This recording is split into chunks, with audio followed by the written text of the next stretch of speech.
The secret potions and forbidden pleasures of the Crusader Knights.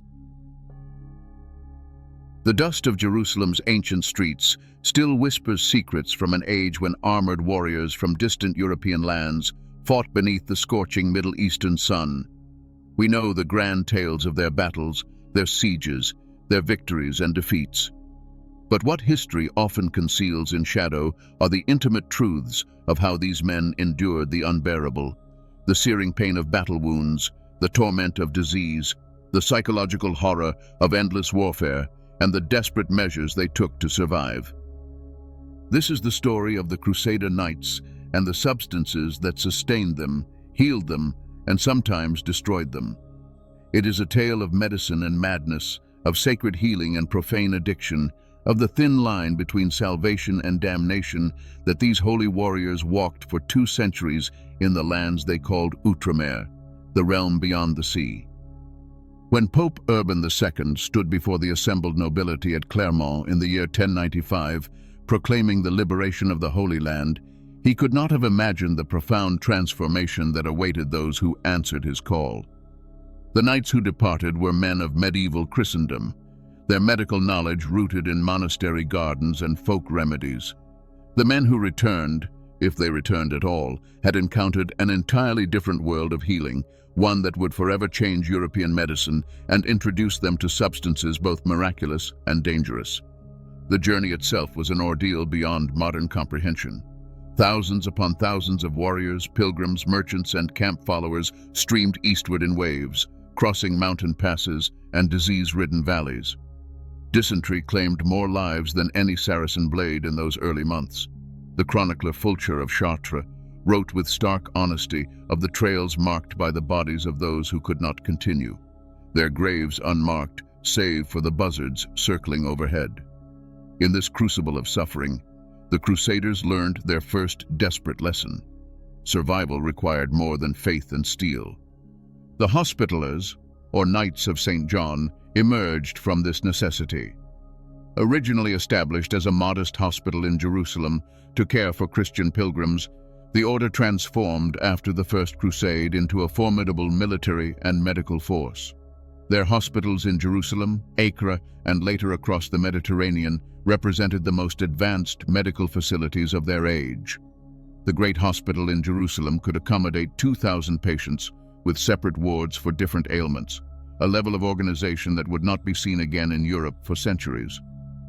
But what medicines did these warrior healers possess? What potions filled their apothecary jars? The answer lies at the intersection of 3 great medical traditions: the classical Greco-Roman knowledge preserved in monasteries, the folk wisdom of European herbalism, and most significantly, the sophisticated Arabic medical science they encountered in the East. The Muslim physicians of the 12th and 13th centuries were the most advanced in the world. While European medicine remained largely the domain of monks copying ancient texts, Arab doctors were conducting systematic observations, performing surgery, and compounding complex medicines. The works of physicians like Avicenna and Rhazes contained knowledge of hundreds of medicinal substances, many completely unknown in the West. Among these substances, none was more precious or more dangerous than opium. The milky sap of the poppy had been known since ancient times. The Sumerians called it hul-gil, the joy plant. The Greeks used it liberally, and Roman physicians like Galen prescribed it for dozens of ailments. But by the Crusader era, the cultivation and processing of opium had reached its highest refinement in the Islamic world. The opium of Thebes in Upper Egypt was renowned throughout the Mediterranean, but the Crusaders would encounter it everywhere in the Levant. If you're finding this glimpse into medieval history fascinating, please subscribe to our channel and share this video with fellow history enthusiasts. We bring you these hidden stories every week, revealing the human truths behind the great events of the past. For the Knights Hospitaller, opium became an essential medicine. A knight struck by a Saracen arrow, his shoulder shattered and bone exposed, faced an agonizing death without it.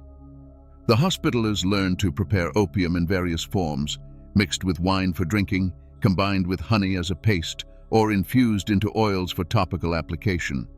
The Arabic physicians taught them the crucial skill of dosing.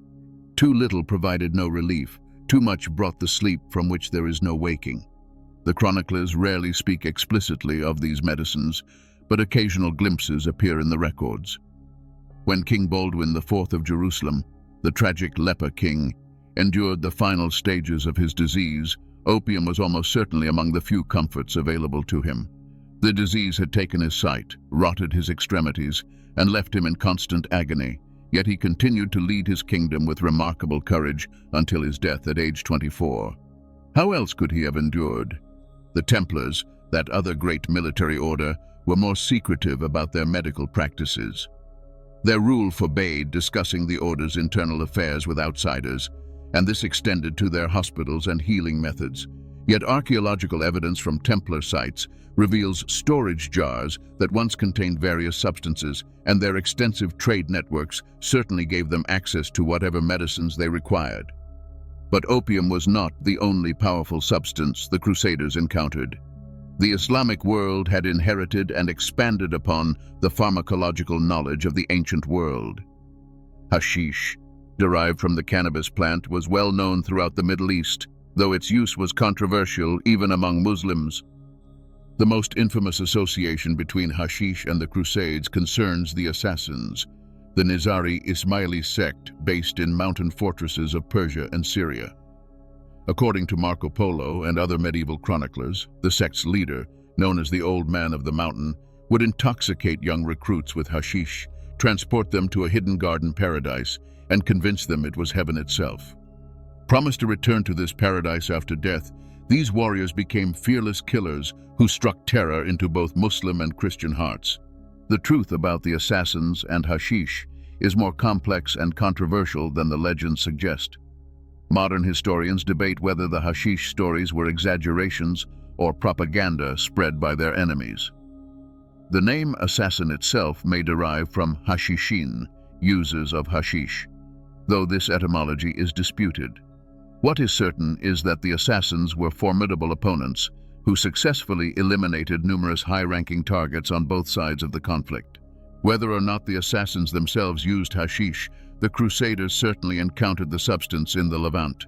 Cannabis had been cultivated in the Middle East for millennia, used for rope-making, medicine, and yes, intoxication.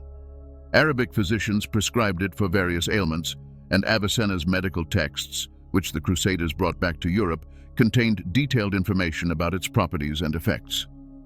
The use of cannabis for medicinal purposes by the Crusader orders is difficult to document directly, but the circumstantial evidence is compelling. The Hospitallers maintained extensive herb gardens wherever they established hospitals, growing medicinal plants from both European and Middle Eastern traditions.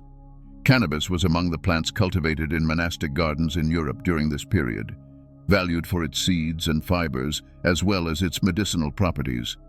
It would have been illogical for the Hospitallers not to employ it when they observed its effectiveness in Arabic medicine. Beyond opium and cannabis, the Crusaders encountered a vast pharmacopoeia of substances unknown or rare in Europe. Incense from Arabia, spices from India, exotic herbs from Persia. The markets of Accra, Tyre, and Antioch offered remedies for every conceivable ailment. Some were genuine medicines, others were worthless, some were actively harmful. Learning to distinguish between them was a matter of life and death. The Hospitallers developed sophisticated knowledge in this regard. Their extensive network of hospitals throughout the Mediterranean allowed them to share information about effective treatments. A remedy discovered effective in Acre could be communicated to their establishments in Rhodes, Malta, and eventually across Europe. In this way, the Crusade served as a vast, bloody laboratory for medical experimentation. But not all substances encountered by the Crusaders were used for healing. The reality of medieval warfare, brutal, exhausting, and psychologically devastating, created a demand for anything that could provide relief, courage, or simply oblivion. Wine was the most common recourse. The Crusader states produced wine in abundance, and rations of wine were standard for soldiers. Drunkenness was common enough that military orders had to establish strict punishments for it. The Latin Rule of the Templars, compiled in the early 12th century, contains numerous references to wine consumption. Brothers were allotted wine with their meals, though drunkenness was considered a grave offense. The rule specifies that a brother found drunk should be stripped of his habit and forced to eat on the ground without a tablecloth for a period determined by the chapter. For repeated offenses, punishments escalated. This suggests that alcohol abuse was a recurring problem, one serious enough to require explicit regulation. Yet wine was not merely recreational. In an age before water purification, wine mixed with water was often safer to drink than water alone. It provided calories and a psychological boost in the face of hardship. The line between medicine, sustenance, and intoxication was blurry at best. Other substances played roles in Crusader life that modern observers might find surprising. Frankincense and myrrh, those gifts of the Magi, were burned extensively not just in religious ceremonies, but as a form of fumigation believed to ward off disease. This practice had a basis in reality. The smoke did repel some disease-carrying insects, though of course the Crusaders knew nothing of germ theory. Mandrake, a plant with psychoactive properties and a fearsome reputation in medieval folklore, appears in medical texts from the period as an anesthetic. Mixed with wine and administered before surgery, it could render a patient unconscious, though the dosing was dangerous and death from overdose was a real risk. The chronicler Joinville mentions its use during King Louis IX's Seventh Crusade, where field surgeons performed amputations on wounded knights with crude instruments and cruder anesthetics. The psychological toll of crusading was immense, though medieval sources speak of it only obliquely. Modern soldiers would recognize the symptoms: exhaustion, nightmares, sudden violent rages, paralysis in the face of danger. One anonymous chronicle describes knights who survived the horrific siege of Antioch but never recovered their spirits, spending their remaining days in prayer and penance, unable to erase the memories of what they had seen and done. Did these men seek relief in substances? Almost certainly. The boundaries between medicine, intoxication, and spiritual experience were not as clearly defined in medieval minds as they are today. A knight consuming opium for his wounds might find not just physical relief, but temporary escape from psychological torment. The distinction between legitimate medical use and what we would call addiction was not one the medieval world recognized. Indeed, the very concept of addiction as we understand it did not exist. Habitual use of substances was observed and sometimes condemned, but it was typically framed in moral rather than medical terms. A man who regularly used opium or became dependent on wine was weak-willed or sinful, not sick. This lack of understanding undoubtedly contributed to tragic outcomes we can only glimpse in the historical record. The Crusader states existed in constant tension, culturally, religiously, and medically, between East and West. The Frankish nobility who settled in Outremer for generations often adopted local customs, to the scandal of visitors from Europe. They wore lighter clothing suitable to the climate, ate Middle Eastern foods, and yes, employed Arabic physicians and pharmacists. This cultural exchange extended to medical practices and substances. The Poulains, as European-born residents of the Crusader states were called, became familiar with substances that would have horrified their cousins back in France or England. They learned to appreciate the subtle effects of different opium preparations, to use cannabis for specific medical purposes, and to employ a host of other drugs in the sophisticated manner of Arabic medicine. When these men returned to Europe, as envoys, as pilgrims, or as members of the military orders establishing new chapters, they brought this knowledge with them. The impact on European medicine was profound and lasting. Opium preparations became increasingly common in European pharmacies throughout the 13th century. The great medical school at Salerno, which trained many of the physicians who would serve the Crusader states, incorporated Arabic medical knowledge into its curriculum. But not all of this knowledge transfer was beneficial or controlled. Alongside legitimate medical practices came the potential for abuse. Opium could become a crutch for those unable to cope with trauma or pain. Wine could transform from sustenance to addiction. The exotic drugs of the East, removed from the regulatory context of Arabic medical practice, could be misused with devastating effect. We're approaching the heart of this historical mystery. If you're captivated by these revelations about the Crusader era, hit that subscribe button now. we have many more hidden chapters of medieval history to explore together. The financial aspects of the drug trade in the Crusader states were significant. Opium, spices, and other medicinal substances were valuable commodities, and their trade enriched merchants and enriched the coffers of the military orders. The Templars and Hospitallers both engaged in extensive commerce, operating ships that carried pilgrims, soldiers, and cargo between Europe and the Holy Land. Among that cargo were undoubtedly medicines and raw materials for their preparation. The fall of Acre in 1291, the final major Crusader stronghold in the Holy Land, ended 2 centuries of Western presence in the Levant. The military orders retreated, the Hospitallers to Rhodes and eventually Malta, the Templars to an uncertain fate that would end with their suppression by the French crown. But the medical and pharmaceutical knowledge gained during those centuries did not disappear. It became embedded in European medicine, influencing practice for centuries to come. The darker aspects of this legacy are harder to trace but no less real. The normalization of opium use in medicine, while beneficial in many ways, created the foundation for later epidemics of addiction. The Victorian era's laudanum crisis, which devastated countless lives, has its distant roots in the medieval period when opium first became a standard European medicine. The path from Crusader field hospital to Victorian opium den is long and winding, but it exists. There is bitter irony in considering that the Crusades, launched with such religious fervor to reclaim the Holy Land for Christendom, became in part a vector for substances and practices that the Church viewed with deep suspicion. The same knights who took vows of poverty, chastity, and obedience found themselves immersed in a world where the boundaries between medicine and intoxication, healing and harm, were dangerously fluid.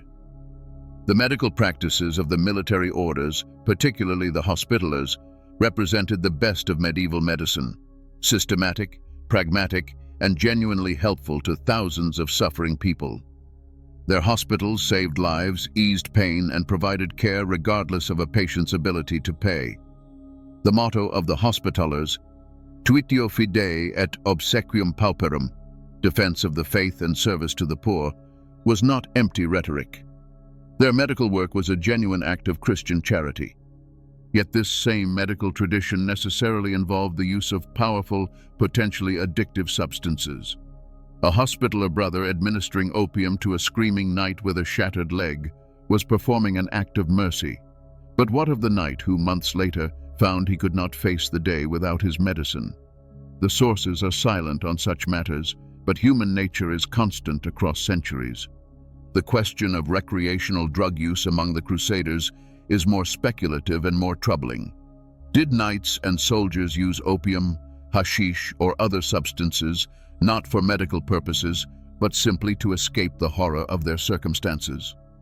The honest answer is that we cannot know with certainty. The medieval sources that survive were written largely by clerics with strong incentives to present their subjects in the best possible light. Accounts of drunkenness appear because wine was a ubiquitous part of medieval life, but mentions of other intoxicants are rare and often embedded in moral condemnation. What we can say is that the opportunity was there. A knight in Acre or Antioch had access to substances that would have been impossible to obtain in England or France. The social context of the Crusader states, a frontier society, violent and chaotic, where men lived in constant awareness of their mortality, created conditions where escapism through intoxication would have held considerable appeal. The example of the assassins, whether the hashish legends about them are true or not, demonstrates that contemporaries believed in the power of drugs to create fearless warriors. It would be surprising if some Crusaders did not attempt to replicate such effects. The difference between medicinal use, performance enhancement, and recreational intoxication is often a matter of intention and degree rather than a clear categorical distinction. One of the most fascinating and least known aspects of Crusader pharmacology involves the use of substances for what we might call psychological or spiritual purposes. Medieval people did not draw sharp distinctions between physical and spiritual ailments. A knight suffering from what we would recognize as combat trauma might seek relief through prayer, penance, or pilgrimage, but also through substances believed to offer comfort or spiritual insight. Certain preparations, including those containing opium or other psychoactive plants, were believed to induce visions or spiritual experiences. The boundary between medicine, mysticism, and intoxication was permeable in medieval consciousness. A monk or knight experiencing visions after consuming a particular preparation might interpret those visions as genuinely divine rather than drug-induced. The condemned practices of alchemy and forbidden knowledge that medieval authorities worried about often involved the preparation of mysterious substances. Were some of these experiments with psychoactive drugs? The historical record suggests it is possible. The line between legitimate pharmaceutical preparation and forbidden alchemical experimentation was not always clear, even to contemporaries.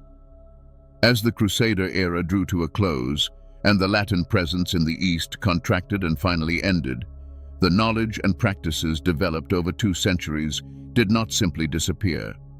They were absorbed into European medical tradition, sometimes openly, sometimes in disguised or fragmentary form. The great pharmaceutical traditions of later medieval and Renaissance Europe owe an unacknowledged debt to the harsh laboratory of the Crusades. The military orders themselves, particularly the Hospitallers, continued their medical mission for centuries after the loss of the Holy Land. On Rhodes and Malta, they maintained hospitals that were among the best in Europe. Their pharmacists and physicians were renowned for their skill. The knowledge they had gained in the Crusader states, including the use of opium and other powerful medicines, continued to inform their practice. But alongside this legitimate medical tradition ran a darker current, the knowledge that these substances could be used not just for healing, but for other purposes. Opium could kill as well as cure. The right preparation, administered secretly, could remove an enemy or rival. The same military orders that healed the sick were also political and military powers, operating in a brutal world where poisoning was an accepted tool of statecraft. The accusations leveled against the Templars during their suppression in the early 14th century included charges of heresy, idol worship, and secret rituals. While most historians regard these charges as fabricated by King Philip IV of France to justify seizing the order's wealth, they included references to mysterious substances and practices. Were these entirely invented, or did they contain kernels of truth distorted beyond recognition? We cannot know, but the Templars' 2 centuries of operation in the East had certainly exposed them to knowledge and practices far outside mainstream European Christianity. The Crusades ultimately failed in their stated objective of permanently securing the Holy Land for Christendom. Jerusalem was lost, regained briefly, and lost again. The Crusader states crumbled one by one until only memories remained. But the cultural, technological, and medical exchange that occurred during those 2 centuries had lasting effects that rippled through European civilization for centuries. Among those effects was the introduction and normalization of powerful medicinal substances that had been rare or unknown in Europe before. Opium became a standard item in European pharmacies. Knowledge of cannabis spread, though its status remained ambiguous. Dozens of other drugs, spices, and preparations entered European medical practice, sometimes for good, sometimes for ill. The warrior monks who fought and healed in the Holy Land were complex figures, neither the pure heroes of legend nor simple villains. They were men of their time, operating within the understanding and limitations of medieval medicine and morality. They saved lives and eased suffering on a massive scale. They also operated in a world where powerful substances could be tools of healing or weapons or escapes from unbearable reality. As we look back across the centuries at these armored figures moving through the dust and blood of the Crusader states, we should resist the temptation to romanticize or demonize. The truth is more interesting and more human than either extreme. These were men who faced suffering and death daily, who saw their brothers and enemies alike torn apart by sword and disease, who existed in a state of constant tension between their religious ideals and the brutal realities of medieval warfare. That they turned to powerful medicines, and sometimes perhaps to more questionable substances, is not surprising. It is rather deeply human. The line between medicine and intoxication, between justified use and abuse, is one that every society struggles to define. The Crusaders were no different, except that they faced these questions in circumstances of exceptional violence and dislocation, far from the restraining influences of their home societies. Thank you for joining us on this journey into the hidden history of the Crusades. This is the kind of deep, nuanced history that reveals the real people behind the legends. Subscribe now so you don't miss our next video, and please share this with anyone who loves to discover the untold stories of the medieval world. The past is never quite what we think it is, and there are so many more secrets waiting to be uncovered. The legacy of the Crusader pharmacological tradition is with us still. Modern medicine owes debts to the Arabic medical knowledge that the Crusaders encountered and transmitted to Europe. The opioid crisis of our own time reminds us that powerful medicines remain dangerous, that the relief they offer comes with serious risks. The questions the Crusaders faced about the proper use of such substances are questions we still grapple with today. In the end, the story of the Crusaders and their medicines is a story about human beings trying to cope with suffering, pain, and trauma using the tools available to them. Some of those tools were beneficial, some were dangerous. Most were both, depending on how they were used. The warrior monks of the Crusades, for all their alien medieval worldview, faced dilemmas that remain remarkably contemporary. How do we manage pain? What is the difference between medicine and intoxication? When does legitimate use become abuse? How do we balance the benefits of powerful drugs against their dangers? These questions had no easy answers in the 12th century, and they have no easy answers today. But by looking honestly at how the Crusaders grappled with them, by examining not just the grand battles and political intrigues, but the everyday realities of suffering, healing, and the search for relief, we gain a more complete and more human understanding of this remarkable period of history. The Crusader Knights, those warriors of God who ventured to the Holy Land with crosses on their surcoats and faith in their hearts, returned, if they returned at all, changed by what they had experienced and learned. They brought back not just silk and spices and exotic tales, but medical knowledge and pharmaceutical substances that would reshape European civilization. That some of that knowledge involved powerful and potentially dangerous drugs is not a scandal to be hidden, but a historical reality to be understood. As the last European strongholds in the Levant fell to Muslim forces in the final decade of the 13th century, an era ended. But the knowledge, practices, and substances that 2 centuries of crusading had introduced to Europe did not disappear. They became part of the fabric of European medical tradition, for better and for worse. The ghosts of those Crusader knights still walk among us in unexpected ways whenever we confront questions about pain, healing, and the powerful substances that can offer both blessing and curse.